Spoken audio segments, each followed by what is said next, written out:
Hello student and WP constable aspirants, welcome to সাফল্যের চাবিকাঠি YouTube channel. দেখো, আমি যে সিরিজটা শুরু করেছি তার আজকে দ্বিতীয় ক্লাস। এটা ম্যাথামেটিক্সের ক্লাস, অঙ্কের ক্লাস। আমি বলেছি অঙ্ক, জিকে, ইংলিশ, রিজনিং সমস্ত কিছু যেগুলো প্রিভিয়াস ইয়ারে এসছে তার ডিটেলস এক্সপ্লানেশন সহ আলোচনা করব। সেই আলোচনাতে আজকে আমি অঙ্কের যেটা প্রথম ক্লাস, সেটা হচ্ছে 2013 সালের ডাব্লিউপি কনস্টেবলে যে প্রশ্নগুলো অঙ্কের থেকে এসেছিল তার মধ্যে থেকে কিছু অঙ্ক আজকে করাবো। ঠিক আছে, সেই অঙ্কগুলো দেখো। আমি সময় আর নষ্ট করবো না, চটপট শুরু করে দিচ্ছি। আর যারা সাবস্ক্রাইব করোনি চ্যানেলটা, চটপট সাবস্ক্রাইব করে দাও আর শেয়ার করে দাও। দেখো, প্রথম অঙ্কটা যেটা আছে, যেটা পড়েছিল, সেটা হচ্ছে এরকম একটা ছিল সিরিজ, এক সিম্পলিফিকেশনের একটা অঙ্ক। 1/6 প্লাস 1/12 প্লাস 1/20 প্লাস 1/30 প্লাস 1/3 এর মান নির্ণয় করো। দেখো, এই অঙ্কটা করার জন্য আমি যেহেতু বলেছি এক্সপ্লানেশন করবো, জাস্ট উত্তরটা দাগ দিয়ে দেবো না। তাহলে দেখো, এই অঙ্কটা করার জন্য কি করব, দেখো এখানে যেটা 1/6 কে 1/6 লিখবো, প্লাস 1/12, 1/12 লেখা যায় 1/3 মাইনাস 1/4, 4 3 12। সেরকম ভাবে 1/20 লেখা যায় 1/4 মাইনাস 1/5। একইভাবে 1/30 লেখা যায় 1/5 মাইনাস 1/6, আর তার সঙ্গে প্লাস 1/3, এটা থেকে গেল। এবারে দেখো, এটাতে কি আসছে 1/6 plus 1/3 minus 1/4 plus 1/4 minus 1/5 plus 1/5 minus 1/6 plus 1/3। দেখো, এখান থেকে এটা এসছে। এবারে দেখো, এই 1/4 কাটছে, 1/5 1/5 কাটছে, 1/6 এটাও কেটে যাচ্ছে। ক্লিয়ার? তাহলে দেখো, 1/3 প্লাস 1/3, এই দুটো 1/3 পড়ে থাকছে, এই দুটো যদি যোগ করো তাহলে দেখো 3 হবে লসাগু, 1 প্লাস 1, তার মানে কত হবে 2/3।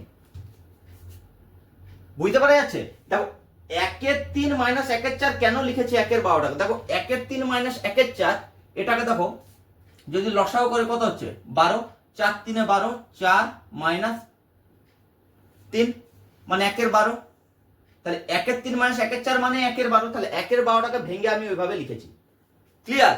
তাহলে এখান থেকে দেখো একটা প্লাস 1/3 রয়ে যাচ্ছে, আর লাস্টের এই আরেকটা প্লাস 1/3 রয়ে যাচ্ছে। এই দুটো যোগ করে কত উত্তর হচ্ছে 2/3। তাহলে কারেক্ট অ্যান্সার কি হবে? Option B. ক্লিয়ার? দেখে নাও ভালো করে কিভাবে সলভ করলাম, চটপট সলভ হয়ে যাবে। আমি এটা যে এরকম ভেঙে কেটেছি, তোমরা তা করবে না, এখান থেকে কেটে দেবে। ঠিক আছে? আচ্ছা, এরপর দেখো দ্বিতীয় অঙ্কটা পড়ছি। দেখো, এটা লাভ ক্ষতির অঙ্ক। 10% ক্ষতিতে এ একটি ঘড়ি বি কে বিক্রয় করে, বি ওই ঘড়ি সি কে 10% লাভে বিক্রয় করে। যে দামে সি ঘড়িটি কিনলো সেই দামে যদি এ বিক্রি করতো তবে তার শতকরা ক্ষতি কত হতো? বলে দিচ্ছি ক্ষতি হতো। অনেক সময় প্রশ্ন আপকামিং যে এক্সাম, সেখানে থাকতে পারে লাভ ক্ষতি বলবে না, ঠিক আছে, কত লাভ বা ক্ষতি হতো, সেখানে এই পার্সেন্টেজের কিছু জায়গায় লাভ দুটো অপশন থাকতো, দুটো জায়গায় ক্ষতি, দেখলেই বুঝতে পারবে।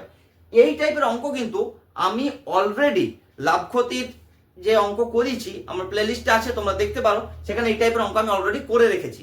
ঠিক আছে, তোমরা সেগুলো চাইলে দেখতে পারো। দেখো, আমি অঙ্কটা সলভ করছি। তাহলে এ, বি আর সি এইভাবে লিখে নেবে।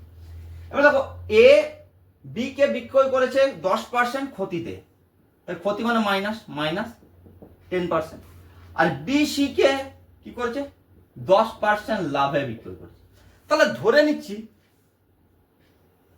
এ এইটা কিনেছিল 100 টাকায় ঘড়িটা, তাহলে বি কে 10% ক্ষতিতে বিক্রয় করছে, তার মানে 90 টাকায় বিক্রয় করেছে। ক্লিয়ার? বুঝতে পারা গেছে? এরপর বি আবার সি কে 10% লাভে বিক্রয় করছে। 10% লাভ মানে কি 100 টাকায় 10 টাকা লাভ, কিন্তু 90 টাকায় ক টাকা লাভ হবে? 90 টাকা 9 টাকা লাভ হবে ইন জেনারেল। তাহলে বি 9 টাকা লাভ মানে 90 প্লাস 9 মানে কত হচ্ছে 99 টাকায় সি কে বিক্রয় করেছে। তাহলে এবার দেখো, বলেছে যে দামে সি ঘড়িটি কিনলো, সি কত দামে কিনলো 99 রুপিস, সেই দামে যদি এ বিক্রি করতো তবে তার শতকরা ক্ষতি কত হতো? তাহলে দেখো, এ যদি 99 টাকায় বিক্রি করতো তাহলে 100 টাকায় কত টাকা ক্ষতি হতো? 1 টাকা ক্ষতি হতো, 1 টাকা। তাহলে শতকরা কত ক্ষতি হচ্ছে? 1%। Option D is the correct answer. বুঝতে পারা গেছে? দেখো খুব সহজ, কিচ্ছু লিখিনি। দেখো এই টাইপের অঙ্ক কিন্তু আমি অলরেডি করেছি, যারা ক্লাস দেখো তারা বুঝতে পারছো যে অঙ্কগুলো আমি করেছি বলে। দেখে নাও এটা, আর ম্যাথের যেসব ক্লাসগুলো দেওয়া আছে তোমরা কিন্তু প্লে লিস্টে গিয়ে পরে এগুলো দেখো, ঠিক আছে? সেখানে আরো ভালো করে বুঝতে পারবে। আচ্ছা, এরপর তৃতীয় অঙ্কটা দেখো, বলছে প্রথম 15টি বিজোড় সংখ্যার গড়। প্রথম 15টি বিজোড় সংখ্যার গড়। অপশন কি আছে? 18 আছে, 15 আছে, 20 আছে, উপরের কোনোটি নয়। একটা ট্রিক শিখিয়ে দিচ্ছি, দেখবে আর দাগ দেবে, ঠিক আছে? ট্রিক্সটা কি? যদি প্রথম 15টি হোক, প্রথম 25টি হোক, প্রথম 100টি হোক, 500টি হোক, যতটি বিজোড় সংখ্যার গড় বলবে উত্তর ততই হবে, ঠিক আছে? 15টি বিজোড় সংখ্যার গড় বলেছে, উত্তর একদম চোখ বন্ধ করে 15। প্রথম 15টি বিজোড় সংখ্যার গড় 15, প্রথম 25টি বিজোড় সংখ্যার গড় 25। মানে বিজোড় সংখ্যা হলে লিখে দিচ্ছি, বিজোড় সংখ্যা যদি হয় কি হবে? অড নাম্বার হলে n, যা ভ্যালু থাকবে সেটাই উত্তর। আর যদি বলে জোড় সংখ্যা, যদি ইভেন নাম্বার বা জোড় সংখ্যা যদি বলে, তখন কি হবে? n plus 1। যদি এটা বলতো প্রথম 15টি জোড় সংখ্যার গড় কত, 15 প্লাস 1 16 উত্তর হতো। তার মানে কি এখানে আমার কিছু করতে হবে না, দেখবো আর দাগ দেবো। জোড় সংখ্যা থাকলে 1 যোগ করব, বিজোড় সংখ্যা হলে যেটা থাকবে সেটাই উত্তর। ক্লিয়ার? ট্রিক্সটা বোঝা গেছে? আচ্ছা, নেক্সট হচ্ছে 4 নম্বর অঙ্কটা দেখো। 30 জন বালিকার বয়সের গড় 13 বছর। এটা একটা গড়ের অঙ্ক দিয়েছে। তাদের প্রথম 18 জনের বয়সের গড় 15 বছর, বাকি 12 জনের বয়সের গড় নির্ণয় করতে বলেছে। তাহলে 30 জনের বয়সের গড় দিয়ে দিয়েছে। তাহলে দেখো আমি এখানে করছি, 30 জনের বয়সের গড় হচ্ছে 13 বছর, তাহলে মোট বয়স কত? 30 ইন্টু 13। আর প্রথম 18 জনের বয়সের গড় কত? 15 বছর। তাহলে এই 18 জনের মোট বয়স কত হবে? 18 ইন্টু 15।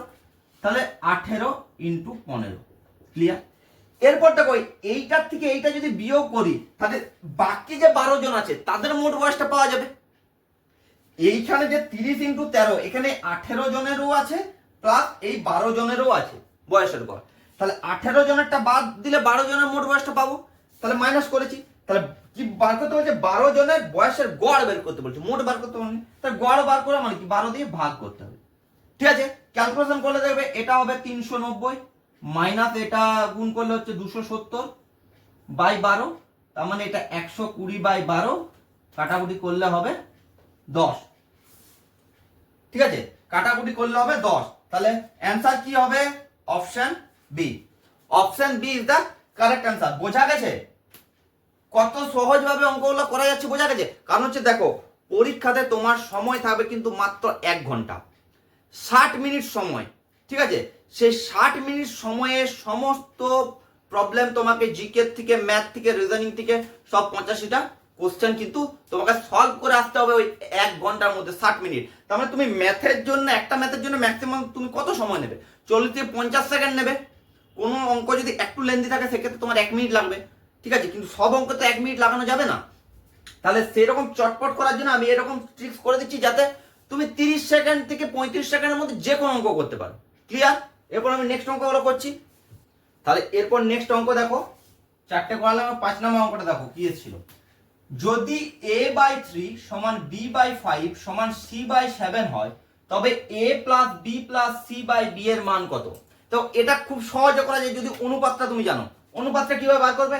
এখন চোখ বন্ধ করে দেখো, আমি লিখছি a/b/c, নিচে যেগুলো আছে সেগুলো অনুপাত, 3:5:7, ডাইরেক্ট লিখবে। নিচে যেগুলো আছে সেগুলো অনুপাত, a/b/c, 3:5:7, ব্যাস পুট করে দাও। 3 প্লাস 5 প্লাস 7/5 যোগ করলে কত হচ্ছে? 15/5 ইকুয়াল টু 3। কতক্ষণ লাগলো? 15 সেকেন্ড। 15 থেকে 20 সেকেন্ড ম্যাক্সিমাম। তাহলে উত্তর কি হবে? Option C. ক্লিয়ার? যেটা নিচে থাকবে a/3 সমান b/5 সমান c/7, সেটাই তার অনুপাত। এটা মনে রাখবে, তাহলে করতে পারবে। ক্লিয়ার? নেক্সট অঙ্কটা দেখো, এটা মিক্সচার অ্যালিগেশনের অঙ্ক একটা। দেখো এই টাইপের অঙ্ক আমি করেছি, ঠিক আছে? দেখবে তোমরা ক্লাসগুলো প্লে লিস্টে বলছি দেওয়া আছে, দেখো ওগুলো। 2.04 দামের প্রতি কিলোগ্রাম গমের সঙ্গে প্রতি কিগ্রা 2.88 দামের গম কি অনুপাতে মেশালে প্রতি কিলোগ্রাম মিশ্রিত গমের দাম 2.52 হবে? এত বড় অঙ্ক কত সহজভাবে মিক্সচার অ্যালিগেশন দিয়ে করা যায়। দেখো কিভাবে করা যায়। তাহলে যেটা করতে হবে মিশিয়ে সেটার ভ্যালুটা হচ্ছে 2.52। ঠিক আছে, হলো। আর যে দুটো আছে, একটাকে এইদিকে লিখছি একটা এইদিকে লিখছি মিক্সচার অ্যালিগেশন অনুযায়ী, একটা হচ্ছে 2.04 আর একটা হচ্ছে 2.88। ক্লিয়ার? কি করি আমরা? বিয়োগ করে তার মডটা নিই, মানে বড় থেকে ছোটটাকে বিয়োগ করি। এটার থেকে এটা বিয়োগ করলে কত হচ্ছে? 0.48। এটার থেকে এটা বিয়োগ করলে কত হচ্ছে? 0.36। কারণ এটা বড় আছে এটা ছোট আছে এখানে। এই দুটোর অনুপাত কি হবে? দশমিক উঠে যাবে, তাহলে কি হলো? 36:48। 12 দিয়ে কাটো, 12 3 36, 12 4 48, 3:4। এটাই অ্যান্সার। কোথায় আছে? Option D. Option D is the correct answer. কত উত্তর? 3:4। কত সহজভাবে হচ্ছে, কত কম সময়ের মধ্যে হচ্ছে সেটা তোমরা দেখে নাও, এইভাবে করো। ঠিক আছে, দেখো এই টাইপের অঙ্ক কিন্তু পরীক্ষাতে আসবে, জাস্ট কিছু ডেটা চেঞ্জ বা ভাষা চেঞ্জ এটা থাকবে, কিন্তু অঙ্কের এই টাইপটা এটাই হবে। ঠিক আছে, ওই জন্য আমি বলছি প্রিভিয়াস ইয়ার করো। দেখো আরো যখন 13 পরে 15, 16, 18, 19 বিভিন্ন ইয়ার যখন করতে থাকো দেখবে এই টাইপের অঙ্কগুলো কিন্তু পাবে তুমি। ঠিক আছে, ক্লাসগুলো ফলো করতে থাকো, বুঝতে পারবে আমি যেটা বলছি সেটা ঠিক না ভুল। আচ্ছা, এরপর দেখো আজকের ক্লাসের লাস্ট অঙ্ক, সেটা দেখো কি আছে। এ এবং ডি একটি ব্যবসায় 3:2 অনুপাতে বিনিয়োগ করে। ওরা মোট লাভের 5% দান করে এবং এর মূলধনের পরিমাণ 4,275 হলে, টাকা হলে আর কি, মোট লাভের পরিমাণ কি হবে সেটা বার করতে বলেছে। দেখো এই প্রশ্নটাতে যখন 2013 সালে প্রশ্নটা করা হয় তাতে সামান্য একটু ভুল আছে। কি ভুল আছে না, এখানটা এ এর মূলধনের পরিমাণ হবে না, এটা এ এর লভ্যাংশের পরিমাণ হবে, মানে এটাই বোঝাতে চেয়েছে পরীক্ষক। ঠিক আছে, এটা মূলধনের জায়গায় এটা হবে লভ্যাংশ। লভ্যাংশের পরিমাণ হবে অ্যাকচুয়ালি। ঠিক আছে, তাহলে দেখো এটা কত বলেছে, এর লভ্যাংশ, আমি লভ্যাংশ ধরবো 4,275 টাকা। তার মানে তিন অংশ মানে 4,275, তাহলে বি একটা 2 অংশ আছে, তাহলে কি হবে? 4,275 ডিভাইডেড বাই 3 ইন্টু 2। ক্লিয়ার? 3 মানে এটা হলে 2 মানে এটা হবে, তাহলে এটা কাটাকুটি করো। 3 1 3, 3 4 12, 3 2 6, 3 5 15। এটা কত হচ্ছে? 5 2 10, হাতে রইল 1, 2 2 4 1 5, 4 2 8, 2850। তাহলে সি এর লভ্যাংশ 2850, এর হচ্ছে 4,275। এই দুটোকে যদি যোগ করি 4,275 আর 2850, তাহলে এদের দুজনে মোট লাভ পাবো কত হচ্ছে? 12 1 7,125। তাহলে এটা কোনটা? এই যে 5% দান করে দেওয়ার পরে যেটা পেয়েছে, তাই তো? তাহলে 5% দান করার পরে পেয়েছে, মানে 100% মধ্যে এটা কত শতাংশ? 95%। তাহলে 95% যদি 7,125 এর সঙ্গে সমান হয়, তাহলে 100 কত সঙ্গে সমান হবে? 7,125 ডিভাইডেড বাই 95 ইন্টু 100। ঠিক আছে, এটা দেখবে কাটাকুটি করবে, ডাইরেক্ট কাটাকুটি যাবে, এটা হবে 7 5। ডাইরেক্ট কাটাকুটি আমি করে দিলাম, তুমি যদি কেটে করতে চাও 5 দিয়ে কাটবে, তারপর 19 দিয়ে কাটবে, তাহলে উত্তর কত হচ্ছে? 7,500। তাহলে option C is the correct answer. কি করলাম? টোটালটা বের করে নিলাম, এ আর বি মিলে কত টাকা পেয়েছে, সেটা কত পার্সেন্ট টাকা? 95%। কেন না এখানে যে 5% আগে দান করে দিয়েছে, তারপরে এ আর বি নিয়েছে, তাহলে 95% টাকা এ আর বি এর কাছে আছে। তাহলে মোট লাভটা কি? মোট লাভটা তো 100%, তার থেকে 5% দান করেছে, তাহলে 95% মানে যদি 7,125 হয়, তাহলে 100% মানে হচ্ছে 7,500 টাকা। তাহলে answer option C is the correct answer. Class কেমন লাগছে কমেন্টে জানাবে। ক্লাসগুলো প্রত্যেকদিন তোমরা ফলো করতে থাকো, ঠিক আছে, চাকরিটা যদি পেতে হয় তার ক্লাসগুলো এগুলো ফলো করো, আমি এক্সপ্লানেশন সহ ওই জন্য করাচ্ছি। ঠিক আছে, আর তোমাদের যত সব বন্ধু বান্ধব আছে তাদের মাঝে ক্লাসগুলো শেয়ার করে দাও, আর যারা এখনো সাবস্ক্রাইব করোনি চটপট সাবস্ক্রাইব করে দাও।